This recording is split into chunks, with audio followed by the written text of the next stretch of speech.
হ্যাঁ, তখন তো রিক্সাওয়ালাদের ডিমান্ড বেড়ে গেছে। কিন্তু রিক্সাওয়ালাদের ডিমান্ড বেড়ে গেছে, আধা ঘন্টা ধরে রিক্সা পাওয়া যায় না। আপনি আসসালামু আলাইকুম। আসসালাম। নাস্তা এখানে আসুন।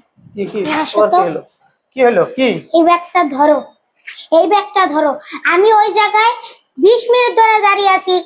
এই ব্যাগের ভিতর কোচিং খাতা, স্কুলের খাতা, কত খাতা, ডজনটা কত। আর আমি 20 মিনিট ধরে দাঁড়িয়ে আছি, রিক্সা পাওয়া যায় না। তো তুমি বাইক চালানো শেখাও না কেন? বাইক চালানো শিখাবো? তুমি তো ছোট। আমার যে হাইট, এখন আমি ছোট বাইক চালাতে পারবো। তো তুমি একটু চেষ্টাও করো না। তোমার তো বাইক চালানো লাগবে না বাবা, একটু কষ্ট করতে হয়, পড়ালেখা করতে হলে একটু কষ্ট করতে হয়। যাও বাসা যাও। আমার কিন্তু রাগ হচ্ছে, আমার কিন্তু রাগ হচ্ছে, আমার কিন্তু রাগ হচ্ছে। ঠিক আছে, গেলাম। আঙ্কেল সরেন তো, সরেন তো। আমাকে একটু বাইক চালানো শেখানে, বাইক চালানো শেখানে। আজকে আমি সব ভেঙে ফেলবো। হ্যাঁ, কি বলে এটা? আমি আজকে সব ভেঙে ফেলবো। হাই হাই হাই, এই সিরিন কি করতেছো?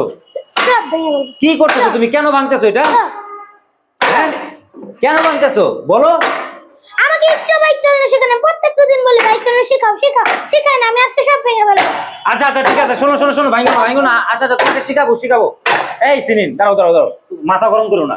আচ্ছা, বাইক চালানো শিখাবো। তুমি এটা কাজ করলা, দেখছো? বাইক চালানো শিখাই না দেখে তুমি বাইক ভেঙে ফেলছো। ঠিক আছে, শিখাবো।